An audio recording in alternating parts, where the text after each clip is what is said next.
Welcome.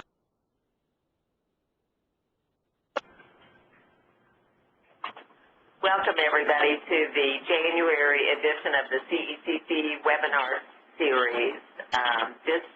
Today's series is on measuring program outcomes, and we'll be presenting to you today. I'm Terry Tolan, Executive Director of the Governor's Office of Early Childhood and a longtime fan of program outcome measurement. So I'm really excited to have this opportunity to hopefully share some of that enthusiasm for this process with you and help you be able to more effectively measure program outcomes for your community early childhood council. And joining me today to present is John Roden. John? Hello, my name is John Roden. I work with the Madison County Early Childhood Council and also as the Director of Kentucky Foothills Head Start in Richmond. And I, too, have the same passion as Terry does for looking at the data and our growth that we have through our outcomes measurement on how we'll be able to increase the quality of our programming and also the awareness within our communities of the great work that's being done. So we're both excited to be here today, and we hope you'll catch a little of our enthusiasm for this process going forward. So the purpose of today's session really is to introduce you to the concept, if it's new to you, and to a system of measuring your community early childhood council's outcomes. So let's talk a little bit about what outcome measurement is. It's really just regular, systematic measuring of progress toward a set of intended outcomes. And why do we do it? Two reasons. One is to increase the effectiveness of programs and services. In your case, it's increasing the effectiveness of the activities that your community early childhood council undertakes. And the second is to give you a powerful tool to communicate to others how valuable your programs are to your community. So I'll start by just reminding you of the business model that we are working with at the Office of Early Childhood and therefore the business model for the Community Early Childhood Councils. And our business model is, in fact, what we call and what you will be learning more about, a logic model, which is a system of outcome statements. So our main objective in the Governor's Office of Early Childhood is to increase the number of children in Kentucky who enter kindergarten ready to succeed. And we have three key strategies for undertaking that work. One of them is improving the quality of early learning environments. That would be early care and education programs, both through encouraging participation in the STAR rating system and through actions that are intended to create a great early childhood workforce. So that includes scholarships, training and technical assistance, and others. Strategies are around supporting families. You've probably all heard me say before that one of the things we now know is that as many as half of our children in Kentucky are not in organized settings or in organized child care or preschool or Head Start programs. And so if we really do intend to see that all children are ready to be successful in school, then we've got to have strategies that help us engage families so that they know what their child needs in order to succeed in kindergarten and in school and in life. So family engagement strategies are the second body of our work and your work. And the third strategy is increasing access to information that allows us to make good decisions about what we should be doing to help all children be ready for kindergarten, including the Common Kindergarten Entry Screen, which began as a pilot this year and will roll out across the state next year, as well as creating other opportunities for sharing of data between early childhood programs over time. So that's the business framework that we're working in and within which this measurement of outcomes becomes increasingly important. So it's not that CECCs have not been measuring their work on a number of fronts. I mean, we ask you for a work plan and a budget and an implementation plan. So all of those are data elements, but they're not outcomes. So typically what has been measured by CECCs and many other human service programs are these things. Inputs, which really are just the tools that we use in order to do our work, including staff or contractors and volunteers and curriculums and other buildings and other assets that we use. Activities are just what we do. They are what we are undertaking in order to achieve an outcome. So activities for councils could include things like hosting a family literacy day or providing training to early childhood professionals or doing coaching and mentoring with early childhood programs. Outputs are simply how we count what we do, and for many of you in the past, that is where your measurement scheme ended. So it was a matter of saying we gave out a number of school readiness definitions, or X number of families showed up for our event, or X number of teachers came to the training event that we did, or we provided transition backpacks to X number of children who were entering kindergarten this year. So those, again, are outputs, and they are simply the way we count the activities that we do. But outcome measurement takes it to the next step. So it actually takes you to the benefits for those people who take advantage of your program. And so, again, while it seems obvious, sometimes we have a hard time making that next leap in terms of the way we think about our work. So, again, inputs, activities, and outputs are all about us. It's what we do as a council or as an organization. Outcomes are about them. So it's really all about how did they, whoever the they who is the beneficiary of your work, changed as a result. So what did they learn? What skills did they exercise? Were there changes in their behavior as a result?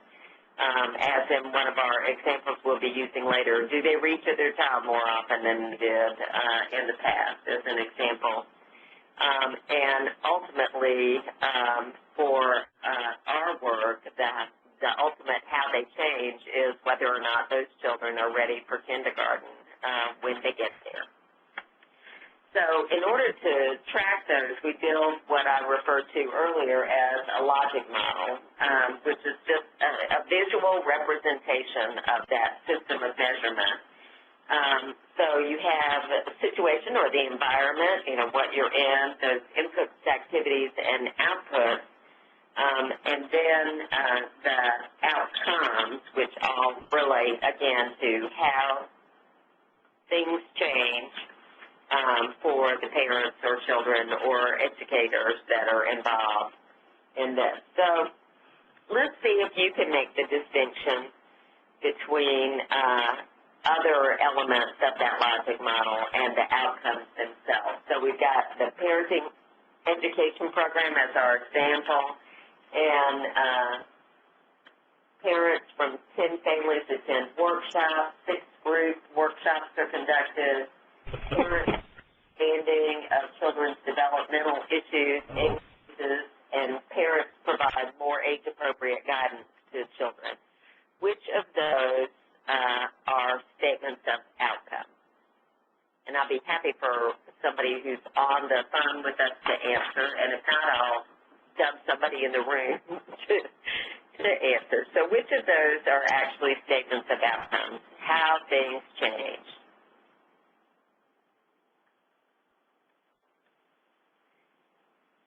Well, if you said 3 and 4, those are both outcome statements because parents' understanding, they learn something about developmental issues increase, and that's the change in knowledge. And then 4th, parents provide more age-appropriate guidance to children is actually a change in behavior. So one of the things that you'll see is that outcomes don't generally come in singles. They come in a progression of events that occur. So you've got your input, activity, output, but then outcomes we often label as initial outcomes, intermediate outcomes, or long-term outcomes. Initial outcomes in many cases would not be sufficient to cause a real change in condition, but they are a first step to someone changing. And so initial outcomes often have to do with learning something. So it's acquisition of knowledge or understanding. So we said, parents understand the developmental needs of their child. That would be probably an initial outcome. Intermediate outcomes usually also involve a change in behavior. So I learned something, so I did something different. So I understand the importance of reading to my infant, and so I read to my infant more frequently. So initial and intermediate. Long-term is as sometimes rather short-term in duration. It's not necessarily saying that something it takes a long time to happen, but it is the change in condition that results from the activity. And we'll make it really easy for you in logic models that are developed by councils. In every case, our desire is that your long-term outcome is that more children in your community are ready for kindergarten. And that will be measured in the long run by the kindergarten readiness screener. So initial outcomes, what people learn usually, they know something. Intermediate, often a change in behavior, and long-term outcomes are a change in condition. So you can depict the logic model framework kind of in any means or direction that you want, but it's always going to include inputs, activities, outputs, initial outcomes, intermediate, and long-term, children enter school ready to learn. In an ideal world, we would all start with that long-term outcome, and we would work backwards from it. So rather than saying, we want to do a literacy fair, so what do we want to happen as a result of that, you would instead say, we want parents to understand the importance of reading to their child, so what activity could we do that would help achieve that? So cause and effect, not deciding on what it is to do and then deciding how to make it fit with our long-term outcome of kindergarten readiness. So just as another example, and I know this is small, we'll post the large version of it when we send you the link to the webinar as well. We have an example that is a teen mother parenting education program, and this example I thought was important to share with you just because it shows that there are multiple things going on leading to a single long-term outcome, and I think that will be true of most of your logic models as well, because no one thing that you undertake is going to necessarily assure that every child is ready for kindergarten. So there will be multiple things interacting with each other. So if you start in this logic model at the bottom with your input activities, you've got parenting classes on prenatal through infant nutrition development, safety, and caretaking delivered in high schools for teen mothers and teen mothers attending the program. But there are two separate logic streams going on in this model. On the left side of the screen, you've got teens' initial outcomes. Teens are knowledgeable about prenatal nutrition and health. So they learn something in their classes. Intermediate is that teens follow proper nutrition and health guidelines. So you've got what we call if-then logic happening in the logic model. So if teens know how to take care of themselves, then they are more likely to take care of themselves. And if they exercise proper nutrition and health behaviors during pregnancy, then they are more likely to deliver healthy babies. At the same time, teens are learning about proper care, feeding, and nutrition. So again, initial outcome, they learn something, how to take care of their baby in the first year, and then as a result, they take good care of their baby in the first year. And both of those streams have to happen in order to achieve the long-term outcome, which in this case is babies achieve appropriate 12-month milestones for physical, motor, verbal, and social development. So what this logic model says to you is that both things have to happen. Both the chances of achieving those long-term developmental goals are enhanced first if the baby is born healthy and not preterm. And secondly, if they receive the proper care during their first 12 months, they are more likely to achieve that long-term outcome. So both of those things have to work together in order for the baby to achieve long-term outcomes. And you will find that will be true in many of yours as well. So how do you go about figuring out what your outcomes need to be? Well, we've made it easy for you to figure out the long-term one because we've said basically that we're all working for kindergarten readiness. That's our long-term outcome. But then if you work back from that, there are obviously many different intermediate outcomes that could be part of your plan. So if you think about your own outcomes, think about what do we want to be true of participants as a result of their participation in our program. What is it that we want to be able to say about people who come to our program? If we succeed with a participant, if our program does what we hope it does, what will change or what won't change as a result? And if we conduct this activity, then what do participants believe or know or have or do as a result of it? So what's the benefit or change that takes place to follow that?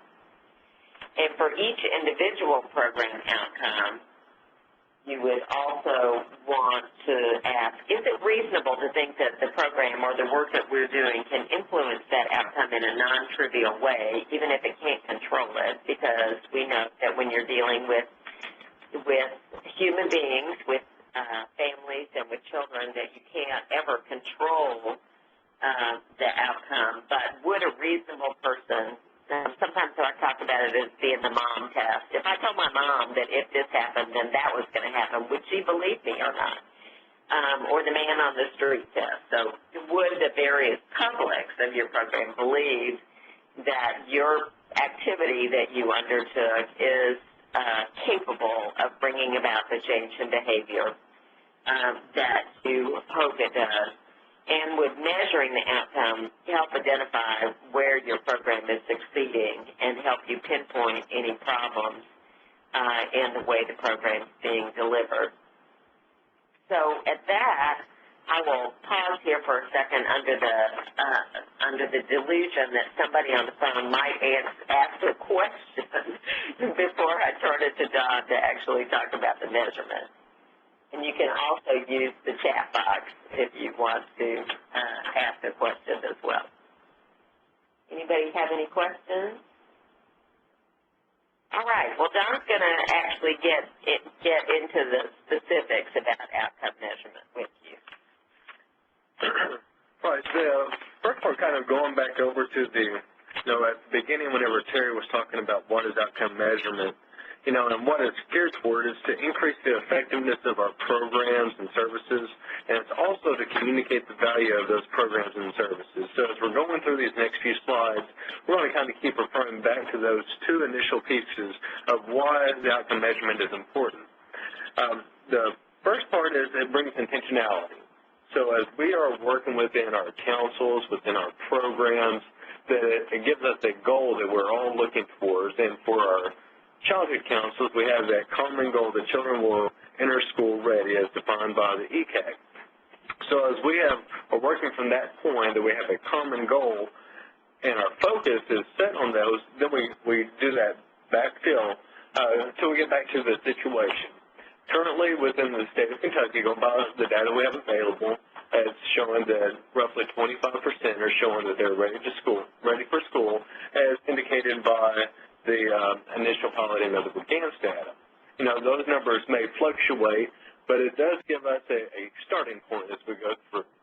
So from that point, we start working in towards what resources, how we're going to go through to close those gaps between getting school ready and where we currently are. And as we walk through, one of the things that I do like to highlight is that if we don't have a goal, we're going to hit it each time. So this way we have some measurable ways of knowing if we're on the right track, but also controlling for and accounting for the other influences. One key influence that we have is that for our early childhood councils is that the external influences, the environment and related programs that we're working within, we may have had systems in place that initially at the onset did work and did get the responses back, but our influences in our environments and the programs that do change, so it's always important for us to come back and really identify those areas. The last part on this slide is that it's, as we're working through our logic model, it's a very powerful tool that it brings us all into a common ground as we're working through to achieve those goals. Now, as we're looking at the outcomes versus the indicators, outcomes are, for our example, benefits for the participant. The teams follow proper nutrition and health guidelines. Outcomes, whenever we're looking at that, they're usually broad statements. They're the intangible. So then we want to put some legs underneath it through the indicator. How are we going to know if we've achieved that outcome? So we put something that's specific, that's measurable. So we can go through different ways of data collection to determine if a proper weight, if a participant does or does not smoke, if they have through a cessation program, if they are taking prenatal vitamins through the exposure of the program. So these are all pieces that we're looking at that you can have something specific and also that something's measurable. Now, it's important for us as we're setting up our outcomes framework that we start looking at where we're going and how we're going to know if we got there. So the decision tree that's in front of you now, as we said that school readiness is our outcome. So we now want to list out all the potential ways that we can determine if we have achieved that outcome. So we list out specific indicators. One of the ways that we do this is identifying as many potential indicators that will demonstrate success. And then from that point, the council and the programs, they'll go through and drill in to the best indicator. So that's where we, for the data collection sources, and we list out at that point all the sources of data that are available to us. And then we continue to drill in so that we can figure out the best pieces of data that are going to show us the best indicator for our outcome. And then the last one is how we're going to collect that data. Later on in the slides, we'll talk about some specific ways to set the questionnaires and some of the data collection instruments up. But this kind of gives you a little bit of an idea of where you go through backing out from your outcome to your indicator to the source.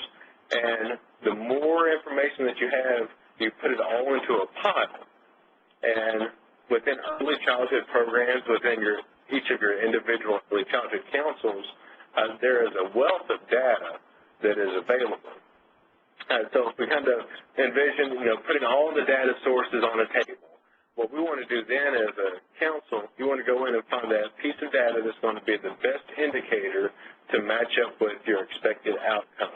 and then you begin to measure it.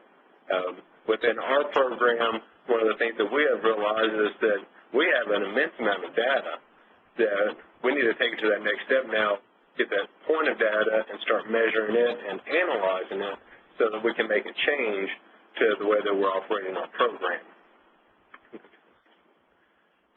So for a sample indicator that we're wanting to improving the EC programs through coaching, the outcome is that EC programs are high quality, and that indicator is going to be based on the ECHR score of a 5 or more. And as we're going through, it's important for us to identify that the ECHR score is the indicator. So we don't want to keep it that it's the teaching to the test or that we're wanting to get to one piece, but that's on the pathway to having a high-quality program.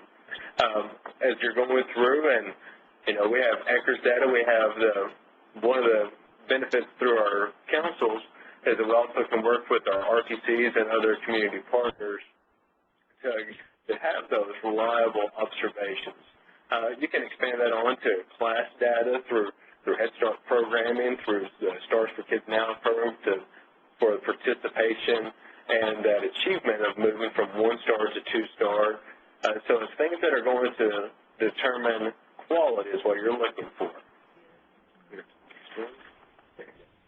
Now on data gathering, we're looking at we're talking about identifying the multiple sources of data.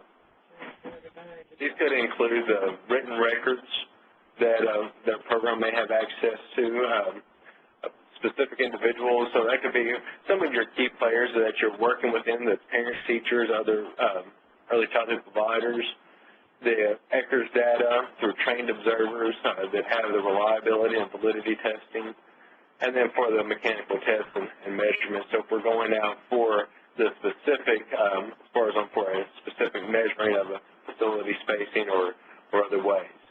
Now, as we're going through for those sources of data, on this piece it is, where can we get the data from? So these are not always items that the council themselves or program has to go out and start from scratch on. There's wonderful resources within the state and within our programs currently that are available. So that could be through the Kids Count data books, through the Kids Now websites, and also through looking into your other partners. Many of the community action agencies and Head Start programs, they conduct the county snapshots or community assessments. So you may have some of this data already available that you would be able to bring in to your program. And then that allows each of the councils to focus their efforts on the need-to-know information instead of going out starting from the scratch. So you're giving a little bit more of a leg up on the journey. So as we're going back through, this one here is a kind of filling in for from our council for the logic model for parents reading daily to the children. So we've said that we want the children to enter school ready. That was that long-term goal.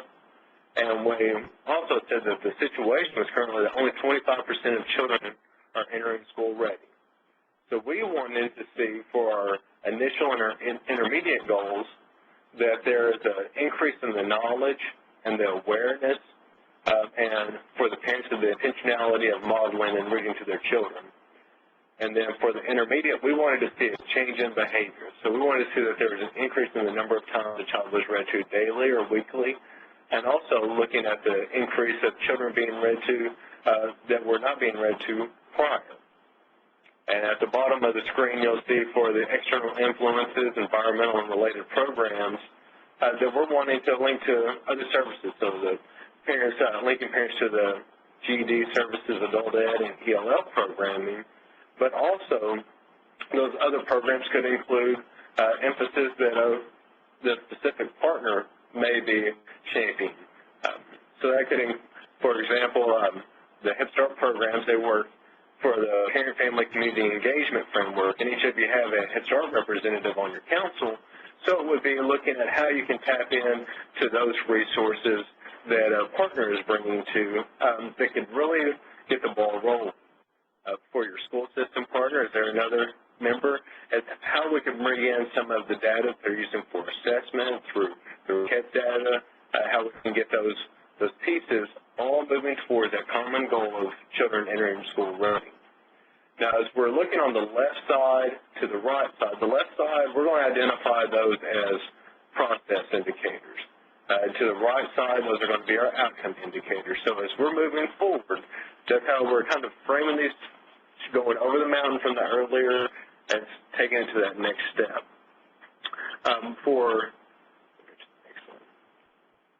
For the methods of collecting data, and we're going to get into the specifics here, we talked about for the surveys of individuals and households that there's a self-administered questionnaire and an interview-administered questionnaire. And as we're looking at those, many councils, many programs do use questionnaire data. And the interview-administered questionnaire, that does allow for more of, some open-ended questions as well for comments, but it's also for the resources that is very costly. So we're going to spend a little bit of time on actually for the self-administered questionnaires, and then for the under the having trained observers, rate behavior environments. It's kind of an add-on for what I wanted to talk about today, that you can also, if you have the availability of other programs, if you have access to a institution of higher learning, there are programs that are going through currently that some of the students that are completing their grad work, they may be able to come out and do some of your ECRS data or some of the data analysis through working with community partners through your universities or colleges. So as we are kind of taking a step on now, looking specifically at surveys. This is just one way to collect data, but it can be very powerful. And we have this checklist that'll be put out, can help you decide if the survey data is going to be the one that would be best for you. And going through these, do you need data from the perspective of the participant, the client, beneficiary, or customer? So these can be questionnaires that are tailored towards the parents, community members, could be for service providers. So if you're needing information from them and you check yes, then that gives you an indicator that surveys may be the best solution for you. Do you have a systematic way to get it to and from the individual? So looking at the process, how you're going to distribute the information and bring it back in. Do you need it to be standardized so that comparisons can be made? It's important when we say that statistical comparison is to be able to show growth, show change. So if we're asking a lot of demographic data, if it's a male, female, looking for socioeconomic status, you're really not going to see a huge change on this type of survey, but if you're looking for the comparisons of gained knowledge or implementation, surveys would be a great way for it. And will the participant be able to understand the question? So it's how we are writing that question so that they are able to understand and we're able to get the information that we're needing. Remembering that we're focusing on need to know and not just nice to know data. And do the participants have the necessary knowledge or awareness to accurately answer the question about the outcomes? So these that's within education, and I consider us all within education because we're educating our youngest children, that we have to be careful as far as on what jargon, terminology, so we're really getting to know, tailoring our questions to our participants that are completing the questionnaires themselves. But surely as early childhood people, we don't have jargon. Just a little bit. Actually, I think they have glossaries out now for us to be able to decipher like a text message.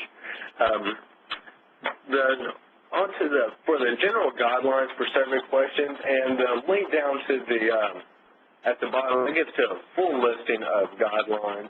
But these are just some key ones that I thought would be appropriate for today. And things that I know that I'm guilty of whenever I've done before, but don't ask questions if you already know the answer, because that's really more of a waste of the time of the participant that's filling it out, and it's also just giving you more work to do to be able to tally and utilize that information. We want to, again, avoid those abbreviations and jargon, and if we do need to use them, so we throw out ECAC, the CECCs, any which way you can think of. If we have to use it, we need to define what they are. Asking yourself whether several questions are actually necessary, or if you can get the information in one question. But just be careful. Don't try to cram too much into that one question. So we're wanting to kind of let you throw a couple at the very beginning just to get the ball rolling, so you don't, leading up to more of the significant questions, but just being careful of the phrasing, making sure that they're easy to understand, and that if a list of answers is provided, making sure that all possible answers are present. So if it's a yes, no, we may need to have something in there that's undecided or don't know. It's equal weighting. So if you have on a scale of 1 to 3 or 1, 2, you may want to look at something to give that weighting so you can actually show those growth. And then place sensitive demographic questions, if we have to have it, at the end of the survey. Oftentimes it can be a turnoff if it's at the beginning of the survey and your return rate or participation rate may be decreased on that. And with those, we want to look at the saturation. So who all are we wanting to survey, and how many folks do we need to be able to make these decisions? The next one that we're looking at, going on surveys is avoiding red flags. Sometimes it can take just one word to make a question biased, or for it to turn someone off, or to get a response or a non-response back that we weren't anticipating just from the way that we have a word. So we've listed out some that were off of the site, but also for evaluating questions. So we want to make responders choose between a healthy environment and a vital economy will probably bias the results. So we want to kind of play in the gray area. So we don't want to make something that is very complex, black and white. We want to probe a little bit deeper to get to the heart of what we're looking at. And on these, when we're looking at the construction and getting into those gray areas, that's whenever the networking and through your councils and the membership, it's really having those open conversations of what do we really need to know. So if we had a response back to a question that showed that 95% of respondents agreed, would that change the way that we're providing our services to our community?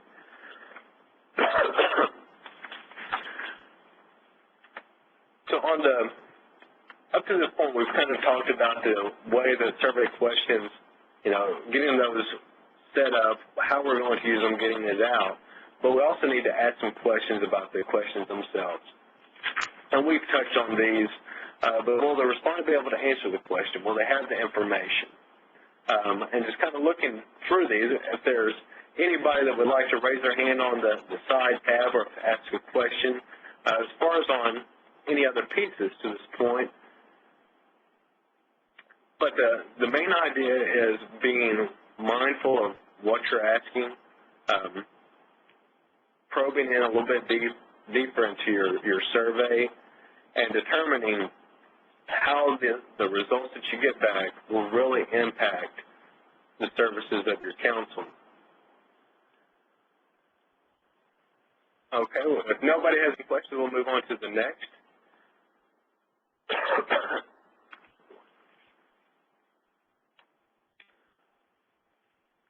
So to this point, we've kind of walked back through and looking at the left side, the measurement of the process indicators, and the right being the measurement of the outcome indicators.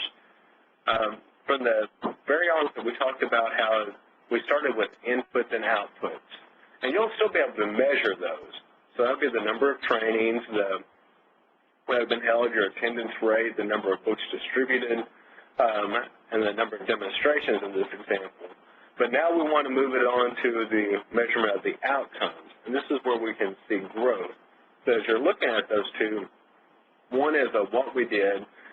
The other is what changes are we seeing that. So this could be through pre- and post-surveys of gaining knowledge and awareness, increasing in the number of children being read to daily, increasing the number of parents reading. So it's all things that are measurable and they're specific, and they are all supporting our end goal, children entering school ready. Now, as we're going through, for. As we're looking at these, and once we have all of our data available and we have our analysis completed, that takes us to the first part, that we've increased the effectiveness of our programs. The next one that we want to do is communicate the value of the program and the services. And for communication of the results, we need to identify who needs to know the information, because we within early childhood and our councils, oftentimes we find ourselves preaching to the choir because we all have a vested stake and we understand the importance. But we oftentimes have not done a great job, I know I have not, as far as getting the information out to the community at large. And doing that, it's one of the things that we're working on is practicing elevator conversations. So it's being able to articulate briefly, based on data, the impacts of your council, of your program, and what's going on within early childhood and those games within 30 seconds. It's really, having something ready to share with the member in your community, because that really will show the benefits and give your early childhood council, the school system, the Head Start program, each and every program that's associated, a little bit better understanding, and it answers the accountability questions that we're all facing. It gives us a stance for why are we receiving the funding that we are.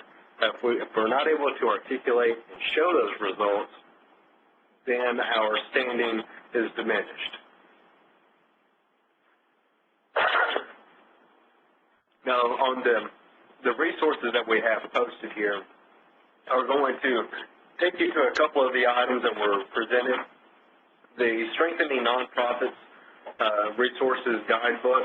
It has a pretty extensive area within the appendices for measuring outcomes, and you get some templates for data collection. And also on the survey guide, it goes into, on the top resource, it lists out different ways that you can construct, questions that you can ask. And the last thing I will say today is that we do it, we measure it, and then we always come back and we do it again. So it's a cycle that we continue back on to respond back to our environment. So that concludes our formal presentation, but we are again happy to take questions from you either through the chat box or over the phone. If on the phone, just unmute yourself or raise your hand on the screen or type in a message. All of those are options for asking for more information. And I know I personally am happy to be a resource to you as you undertake this work going forward. And I'm sure that John, who has the real hands-on experience of measuring the outcomes of his Head Start programs and is now working on his council program, would also be happy to be a resource to you. We've given you information about how to contact each of us directly. Anybody going to brave a question?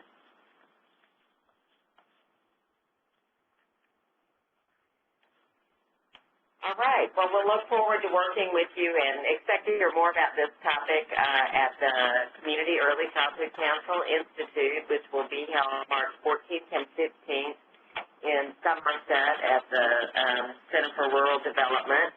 You'll be getting more information shortly about the Institute, and we hope to see you there.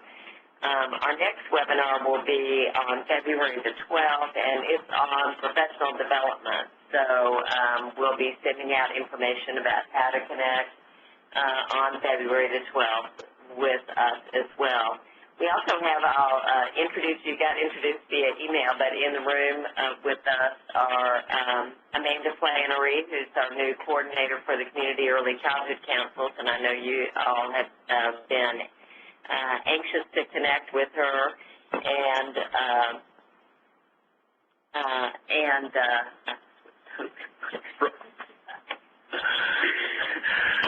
Rob Haynes, who is the coordinator for family and community engagement. So expect to hear much more from them going forward as well. And if there are no additional comments or questions, we'll see you online on February the 12th and hope to see you in Somerset on March 14th and 15th. Thanks for joining us today. I see there are a few people typing, so we'll hang in here for a second.